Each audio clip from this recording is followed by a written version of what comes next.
মাননীয় প্রধান উপদেষ্টা যেমন লঞ্চিংয়ের সময় ওনার বক্তৃতায় বলেছেন জুলাই পুনরুত্থানের কথা, এবং পুনরুত্থান বলতে আসলে উনি কি বুঝিয়েছেন? উনি বুঝিয়েছেন যে জুলাই আমাদের সবার মধ্যেই ছিল। জুলাই মাস এসে আমাদেরকে স্মরণ করিয়ে দিচ্ছে যে জুলাইকে আবার জাগিয়ে তুলতে হবে। জাগিয়ে তোলার অর্থ হচ্ছে জুলাই ঐক্য। আমরা যেরকম 2024-এ এক হয়েছিলাম, আবার এক হওয়া, এবং সেই ঐক্যের জন্য একটা দিন ঘোষণা করেছে। আপনারা জানেন যে অগাস্টের 5 তারিখ মানে জুলাই 36, সেটা হচ্ছে আমাদের জুলাই গণ অভ্যুত্থান দিবস, এবং ওই দিবসে সবচেয়ে বড় অনুষ্ঠানটা হবে। এছাড়া আরেকটা বিশেষ দিবস ঘোষণা করা হয়েছে, আপনারা জানেন 16ই জুলাই, জুলাই শহীদ দিবস, যেদিন থেকে শহীদ হওয়া শুরু হলো আবু সাইদ, ওয়াসিম, শান্ত, ওমর ফারুক এবং এরা প্রত্যেকেই। এই 2 দিনের বাইরেও জুলাইয়ের 14 থেকে আমাদের মেজর ইভেন্ট কিক অফ করছে। জুলাই 14 হচ্ছে জুলাই উমেন্স ডে।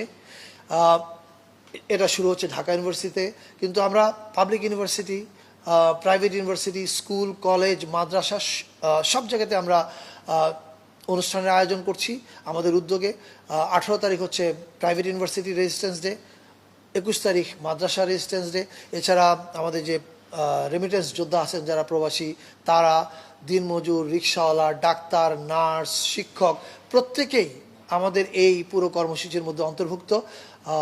আপনারা ক্যালেন্ডারটা হয়তো আজকে বিকালের মধ্যেই মাননীয় প্রধান উপদেষ্টা প্রেস উইং থেকে লঞ্চ করা হবে, তখন আপনারা পেয়ে যাবেন।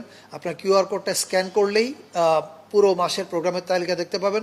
আমরা সবাইকে আহ্বান জানাই, আপনারা যেমন প্রধান উপদেষ্টা মহোদয় আহ্বান জানিয়েছেন এই অনুষ্ঠানগুলোতে যোগ দেওয়ার জন্য, কিন্তু পাশাপাশি আর যত অনুষ্ঠান হচ্ছে সরকারের উদ্যোগের বাইরেও সকল রাজনৈতিক দল, স্টেক হোল্ডার্স, স্কুল, কলেজ সবার আয়োজনে সবাই সকলের অনুষ্ঠানে অংশগ্রহণ করুন।